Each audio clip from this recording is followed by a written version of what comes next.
ఉన్న బంగారాన్ని విడిపించి ఆ రోజు ఆన్లైన్ రేటుకే మేము కొంటాం. Sharma gold company.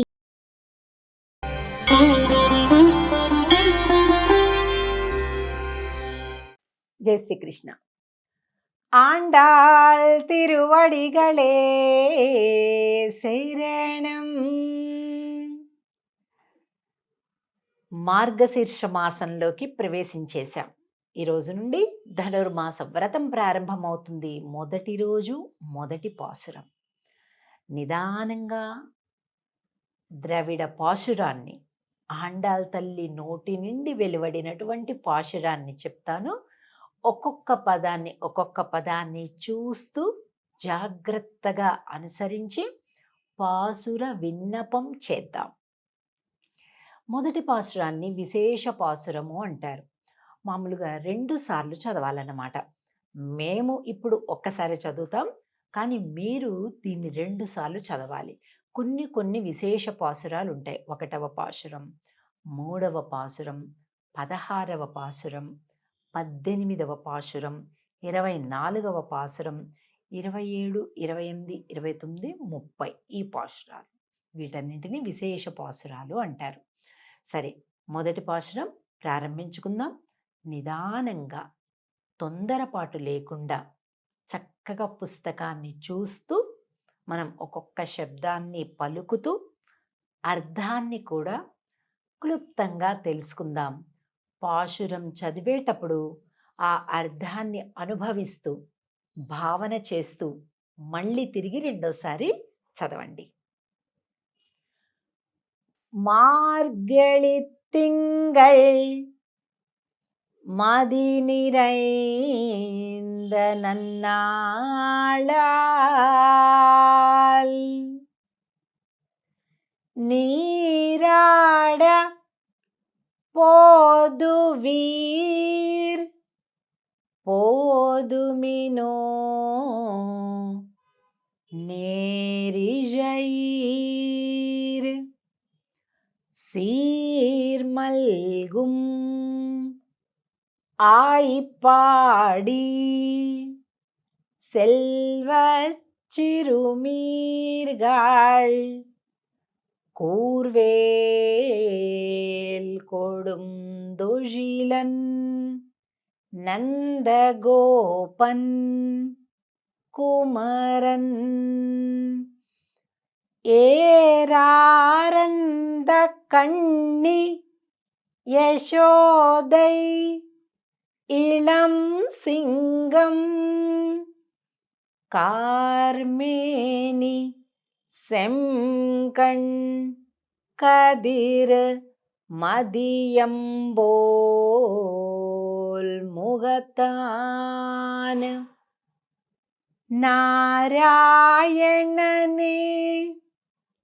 நமக்கே பறை தருவான் பாரோர் புகழ படிந்து ஏலோரெம்பாவாய்.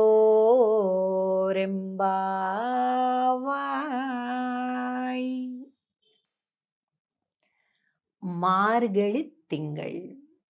ఈ మాసానికి ఏం పేరు? మార్గశీర్ష మాసము అని కూడా పేరు. శ్రీమద్ భగవద్గీతలో కృష్ణ భగవానుడు చెప్పాడు, మాసానాం మార్గశీర్షోహం. నేను అన్ని మాసాలలోకి కూడా మార్గశీర్ష మాసము నా రూపమే, నేనే అని చెప్పాడు స్వామి. అటువంటి దివ్యమైన మాసం వచ్చిందమ్మా.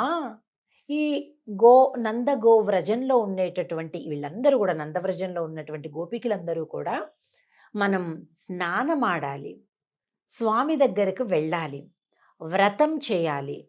ఆ వ్రతం చేయటానికి ముందుగా స్నానం చేయాలి. అందరూ కలిపి రెండహో అని ఒకరికొకరు పిలుచుకుంటూ ముందుకు సాగేటటువంటి వ్రతమే తిరుప్పావై వ్రతం.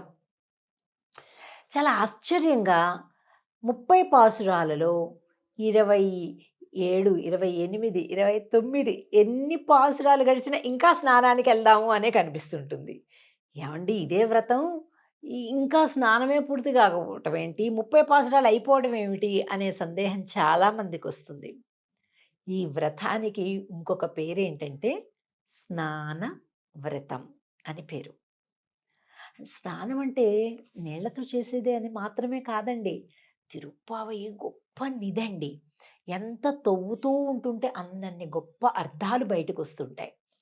పైకి చూడడానికి స్నానం అంటే మామూలుగా నీళ్లతో చేసేటటువంటి కొలనులో చేసేటటువంటి ఈ స్నానం అనుకుంటారు. కానీ గంభీరమైనటువంటి లోతైనటువంటి అర్థాన్ని చూస్తే భగవంతుడి కళ్యాణ గుణాలతోటి స్నానం చేయటం. అంటే ఒళ్ళంతా, మనసంతా, ఆలోచనంతా భగవంతుడి యొక్క గుణగణాలతోటి నిండిపోవడం. అందరు భక్తులు కలిస్తే జరిగేది అదేనండి కదా! కనుక స్నానమాడదాం రండి అంటూ చెలికత్తెలతోటి, స్నేహితురాళ్ళతోటి, బంధువులతోటి అందరూ ఒకరికొకరు పిలుచుకుంటూ ముందుకు సాగేటటువంటి వ్రతం. మనకేమర్థం అవ్వాలి? తిరుప్పావై అంటే మనమొక్కళ్ళం చేసుకునేది కాదు వ్రతం. 10 మందిని పిలవాలి. మన స్నేహితురాల్ని పిలవాలి. ఇంట్లో పిల్లల్ని అందులో అన్వయింప చేయాలి. పెద్దవాళ్ళు, పిల్లలు, బంధువులు, స్నేహితులు, ఆఫీస్‌లో ఉండేటటువంటి కొలీగ్సు, క్లాస్‌మేట్సు, వాట్సాప్ గ్రూపులలో ఉండేటటువంటి ఫ్రెండ్సు, ఫేస్‌బుక్‌లో ఉండే ఫ్రెండ్సు అందరినీ కలుపుకోవాలనమాట. రండమ్మా రండి, తిరుప్పావై వ్రతం ప్రారంభమైంది. ఇగో ఇలా చూడండి. ఏం లేదండి. పెద్ద కఠినమైన నియమాలేమీ లేవు. కేవలం తెల్లవారుజామున లేవడం, కూడని ఆహారాలు తినకుండా ఉండడం, కూడని మాటలు మాటలాడకుండా ఉండడం, ఇలాంటి కొన్ని చిన్న నియమాలు రెండవ పాశురంలో చెప్తారు. అది తెలుసుకుందాం. కానీ మనం మొదటి రోజు కూడా ఒక పొంగలి నివేదన చేయటం, తలస్నానం చేయటం విశేష పాశురాల రోజులలో, అలాగే ఈ పాశురం వినడము, చదవటము, దీని అర్థాన్ని తెలుసుకోవటం. అంతే, ఇదే వ్రతం. కనుక అమ్మా, మంచి పౌర్ణమి రోజులు ప్రారంభమయ్యాయి. రా, ఎక్కడికెళ్ళాలి? స్నానానికెళ్ళాలి. ఎందుకోసం వెళ్ళాలి? శ్రీకృష్ణుని పొందటానికి వెళ్ళాలి. ఎలాంటి వాడో తెలుసా? పెద్ద పెద్ద కళ్ళు కలిగినటువంటి యశోదమ్మ దగ్గర సింహపు పిల్లలాగా ఎగురుతూ ఉంటాడే, వాడి దగ్గరికి వెళ్ళాలి మనం. అలా ఉంటాడా? కాదు. నందుడి దగ్గర ఎలా ఉంటాడట? చాలా వినయంగా ఉంటాడట. తండ్రి దగ్గరేమో భయభక్తులతో వినయంతో ఉంటాడట. తల్లి దగ్గరేమో ఎగిరెగిరి పడుతూ ఉంటాడట.